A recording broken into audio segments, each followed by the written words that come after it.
Hello, photographers everywhere. Welcome back to my channel. This is Carmine Photo Class number 48, live from New York City. How's everybody doing today? Yep, this is Photo Class 48. We are really moving along. Okay, as you can tell by the title of this episode, today we're going to be discussing street photography. We're going to take a break from discussing equipment and doing a display of different cameras and lenses, and we're going to look at my street photography, how I took them, and why I took them. But I think what we should do first is let's define street photography. There's a website called Britannica.com. They've been around for 100 years plus.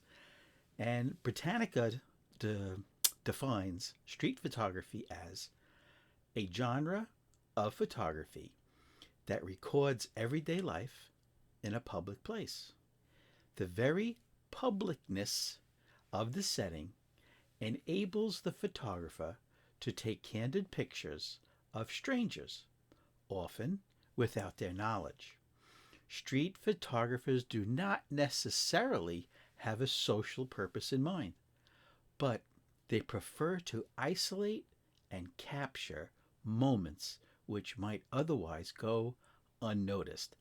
That is, to me, the perfect definition of what you guys and I love to do: take street photographs. Before we get into my examples, we should note the other side of street photography. And the other side of street photography was brought to the world's attention by a very famous photographer, William Eggleston. William Eggleston often photographed street photography with no people in the frame, but their traces left by humanity.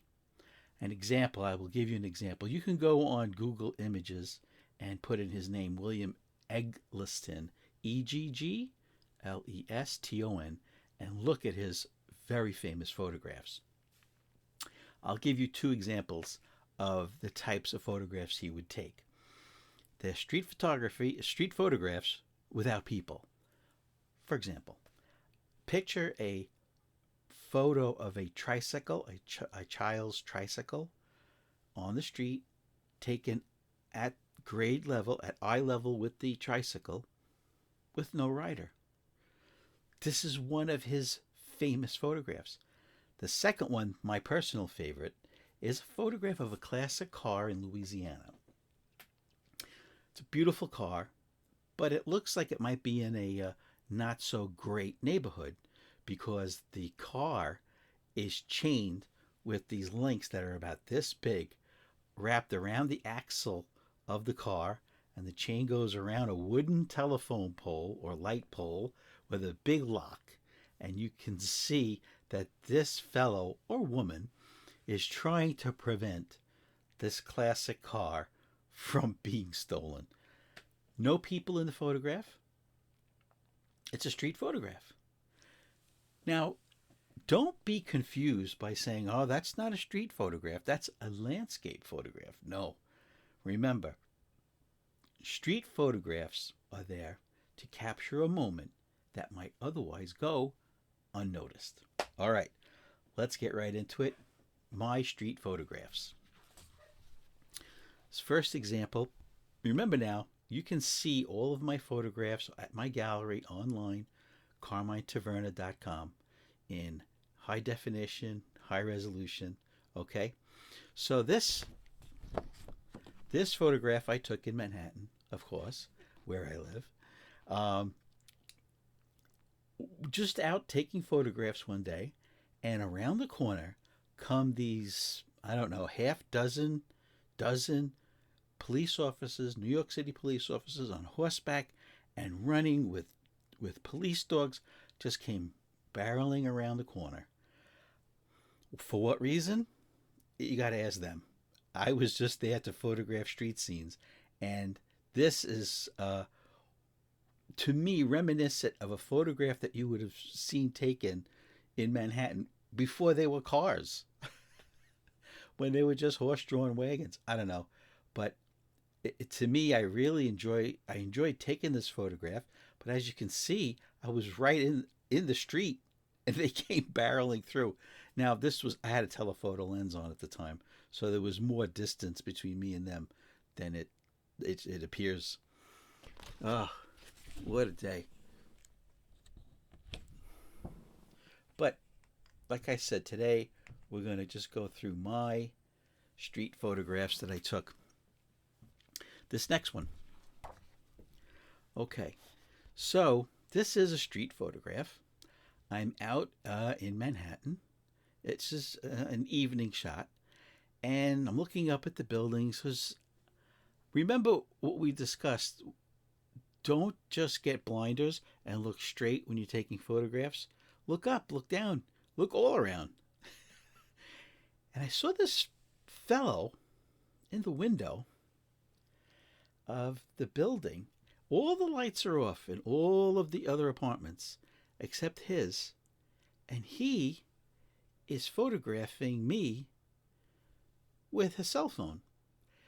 It looks pretty eerie. I don't know who this guy is, but to me, sorry if the person out there is watching, but it looks like an alien.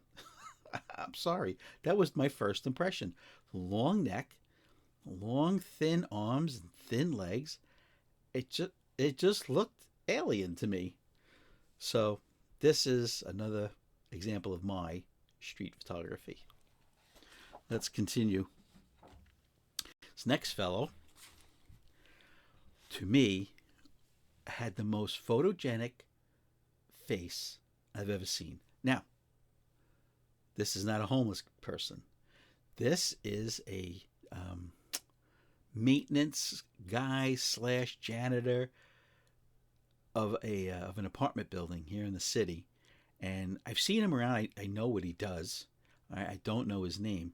But from across the street, I had a 200 millimeter lens on. And the wind, a gust of wind came from behind him and pushed his, looks like wet hair, forward. And online, if you go to my gallery, CarmineTaverna.com, and you look at this photograph, his eyes are not closed.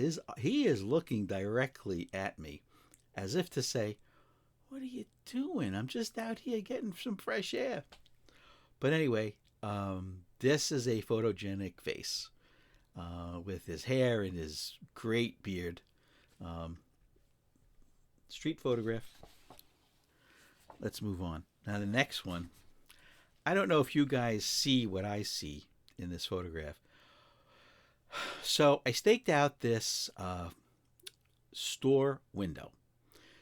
Inside the window is this huge, 10-foot poster of a supermodel. Okay? The supermodel has this long hair. Now in Manhattan, you don't have to wait long for a person to walk by the window. I waited 40 minutes, an hour, for a person to walk by that had the same hair as the model. And sure enough, this gentleman walked by. For some reason, he saw what I was looking at. As he's walking, he's turned and looked at the model's long hair that kind of matched his long hair. So this is some ideas. Don't forget with what my YouTube photography channel is about, and what all YouTube photography channels are about. It's about learning. It's about teaching, and it's about learning. Okay? And it's about getting ideas. You might have a similar window in your town or city that you're like, boy, if I could get a picture of a pedestrian walking by, just have fun with it. Okay, let's move on. Now this is one of my few rare color street photographs.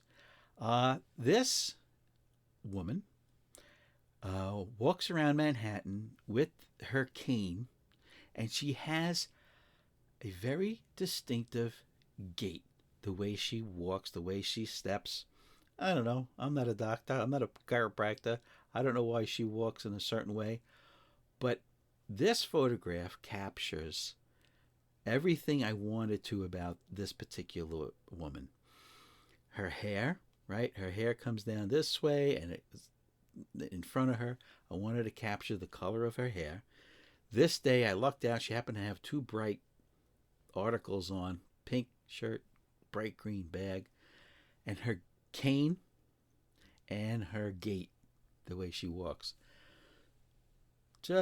I think she just really makes the scene.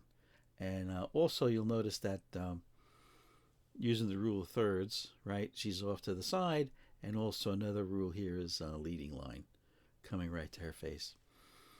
All right, just a few examples of my street photographs. Here's another color photograph. So this is another example of, there is a building here in Manhattan that has this, I don't know, 25-foot painting on the outside of the building of a human hand in this, making this kind of a pinching, lifting pose. So once again, I set up across the street, probably with a 300 millimeter lens, and I said I have to capture a person that looks like they're getting picked up by this huge hand. And it came out pretty well. And another thing I like about it is that the hand was painted in just gray tones, and the photograph is obviously in color. Makes for a good street photograph, in my humble opinion. Now, here's another street photograph I took. There's a lot of college campuses in the city, and I just happened to be strolling on one of the campuses, and it was graduation day. Who knew? And this photograph really says something.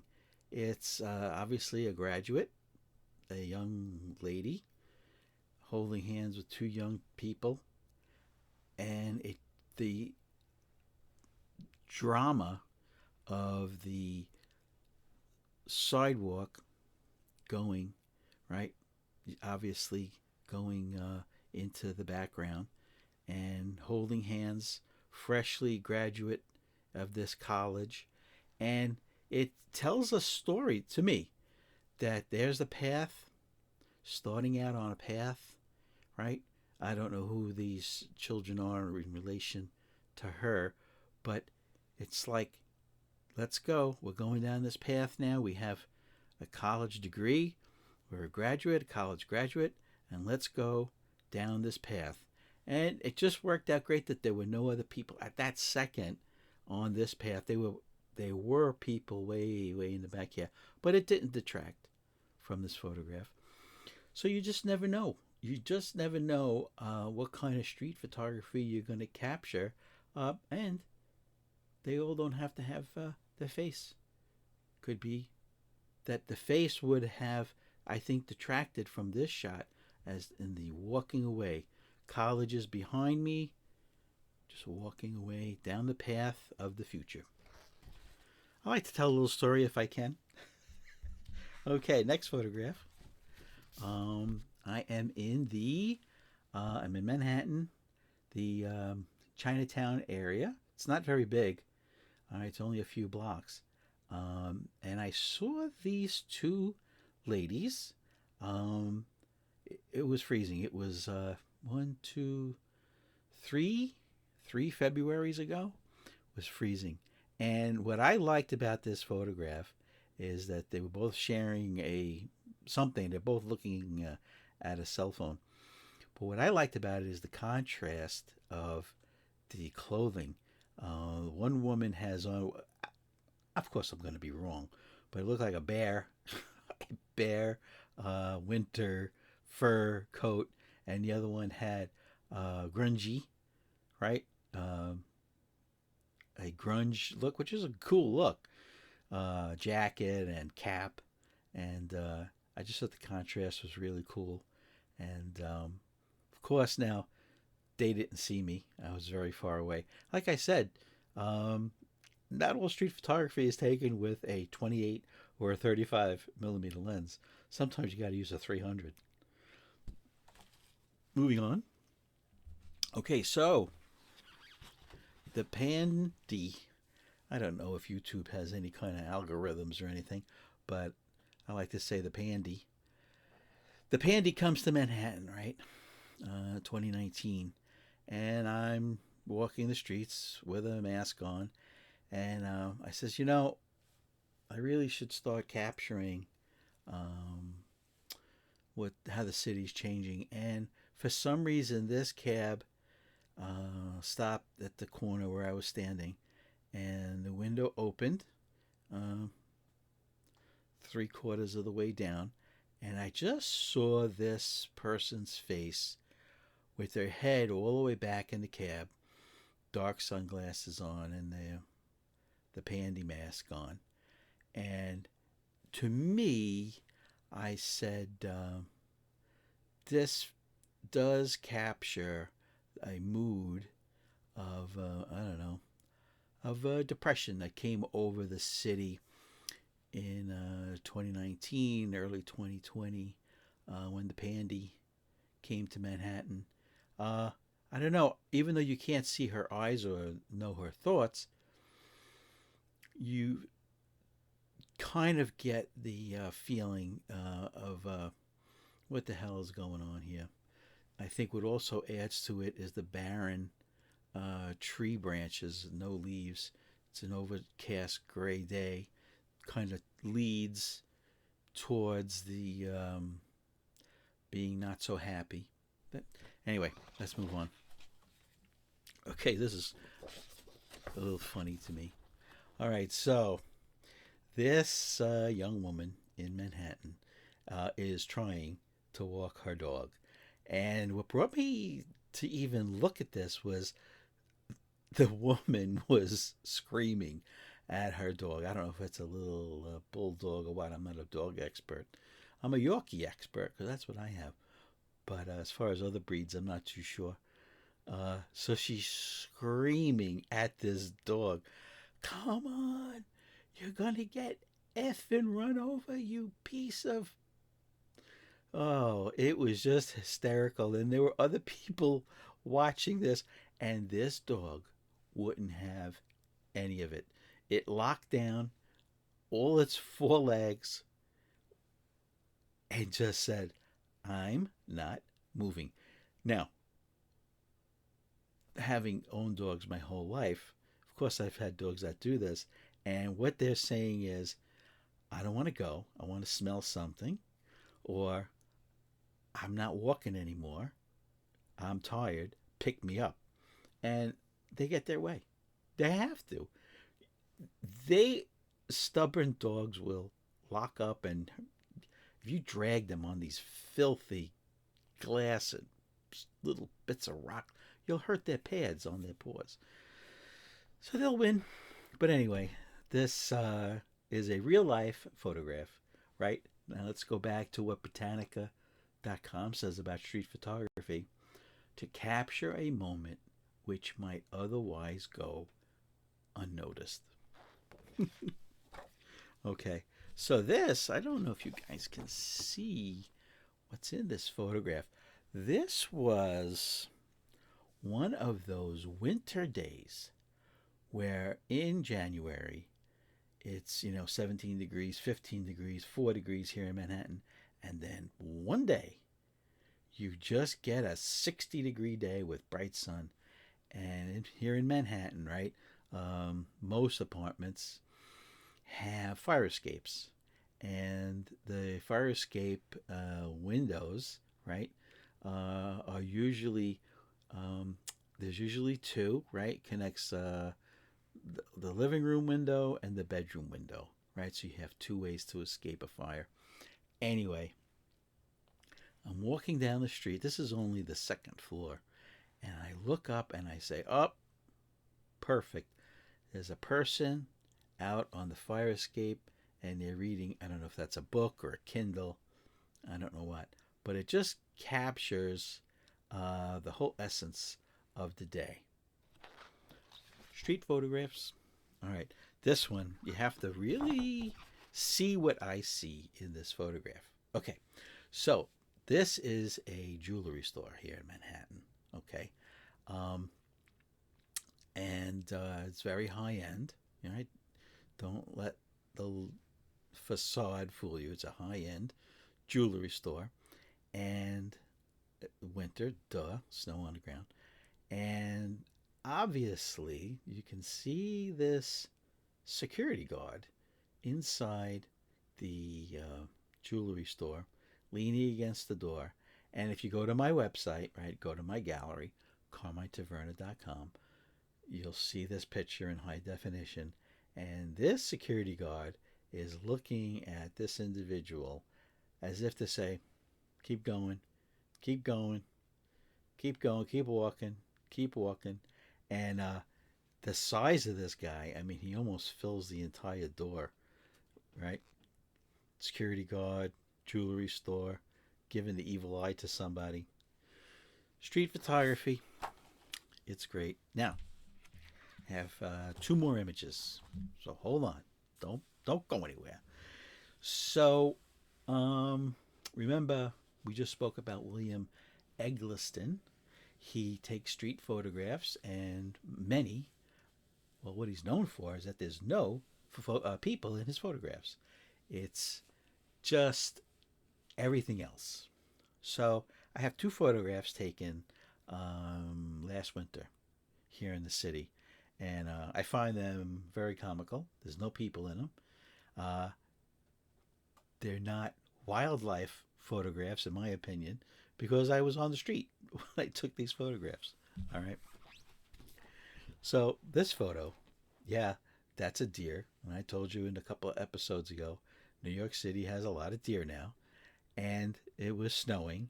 And this deer stuck out his tongue. And on my website, you'll see there's a snowflake on his tongue or her tongue. Just, 1 in a million shot of this little funny face.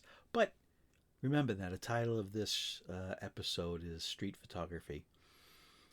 I didn't go out looking to take wildlife photographs. It's what you stumble upon, right? Last photograph of today's episode is this. Now, this was the same day, by the way, as the deer photograph. So here's a seagull on some kind of pole. I don't know what that is, but it's snowing, obviously. Now, to me, right? Anybody out there that's ever been a child, and your first snowfall, you go outside, you try and catch snowflakes with your mouth or your tongue. And this seagull, it looks like, is trying to capture snowflakes in his mouth or her mouth. And in reality, what was happening, because I was there, is the seagull is screeching whatever kind of noise you want to say a seagull makes.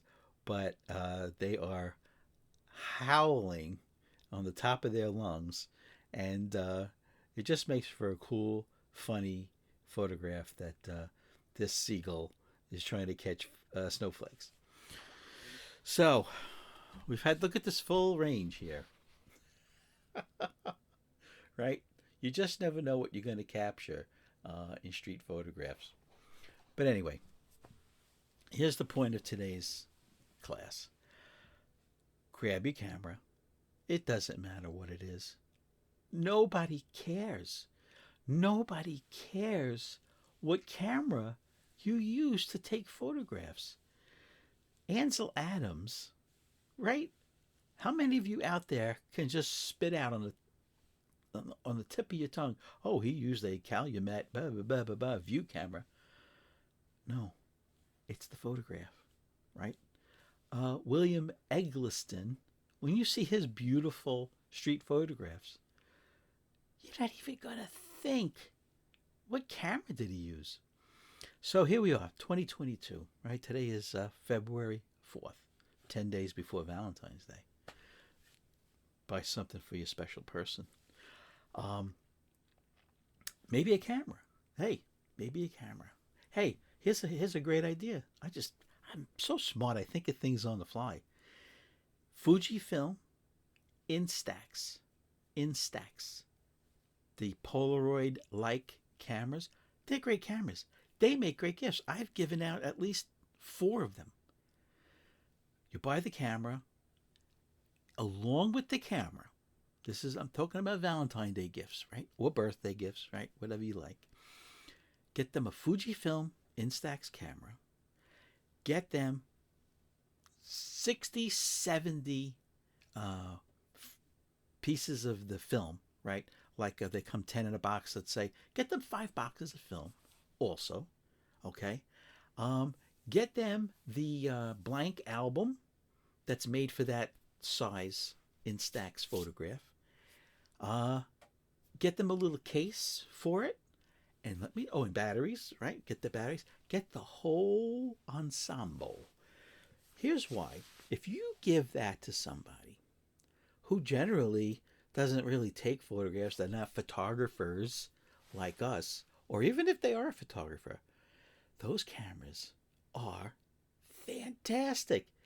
I've given them out to adults and my grandchildren. They have all different models, from ones that look like they would be for kids, all the way up to they look like, I don't know how to explain it. They look like they could be Nikons or Hasselblads. They look professional. They're black and some of them have brown leather trim and a little bit of chrome. You'll see. There's like, I don't know, 9 models now. And they're not that expensive. And the output, the photographic quality is awesome. One of the models gives you a Polaroid type photograph, right? It comes out the bottom, but it also has a digital back on it. I don't know. Look into it. I personally do not own one. I've bought 4 or 5 of them, but I don't own one. But anyway, that's just an idea I'm kicking around. So back to, it doesn't matter what camera you have. If you have a cell phone, which I think in the United States, I think the numbers are up to 70 to 80% of adult Americans have a cell phone. I think most, because you hate to say all, I think most of them have a camera, right, of various qualities, right? If that's your camera, that's your camera. Use it. Go out with your cell phone camera and photograph. If you have a point and shoot, now we're going to do a whole photo class very soon about point and shoots, whether they're digital or film, right? Of course, I'm an analog film lover. I think what we'll do is, I don't know if we'll do a point and shoot just on film cameras. I don't know yet. I'm still developing that class. But it doesn't matter. What matters is composition. Let's see. I don't know. This one was on top. What matters is the composition, right? This was taken, I think either with a Nikon D700 or a Nikon D850. I'm not sure. I didn't write anything on the back. I'm sorry. But it probably is on my website when you go to CarmineTaverna.com. It should have all the gear that I used. But anyway, that's how you get the background blur, right? I shoot it wide open. And this background, I know for a fact, is like 3/4 of a mile away because this is the bay over here. But like I said, it doesn't matter what camera you use. What matters is using your imagination. This photograph would have been the same if it was taken with a cell phone camera. It's not that, use a professional camera to take this picture. No, it would have been the same. The composition would have been the same if you were in my exact spot on the street. It just doesn't matter. Photography is for everyone at every budget level, from the person that has 250 cameras in their collection to a person who has one camera and it's in their pocket. And it's in their pocket. All right? So have a great day. Please subscribe. All you have to do is go right over here. Right? Look, watch how easy. You go, wait, bloop, nope, bloop. Just press the red box. Do a New York guy a favor. Give me a thumbs up. Come on, up. Everything's looking up, right? Come on, thumbs up. What else? Oh, email me. blackandwhitephoto@aol.com. Email me any photo question you have, and I will respond. Comment below, okay? I love the comments below. In fact, on one of the classes I did, one of the comments was, I told you I was very controversial, and I'm the only YouTube channel out of the 20 billion YouTube channels that came out and said the Sunny 16 rule for exposure in photography generally doesn't work.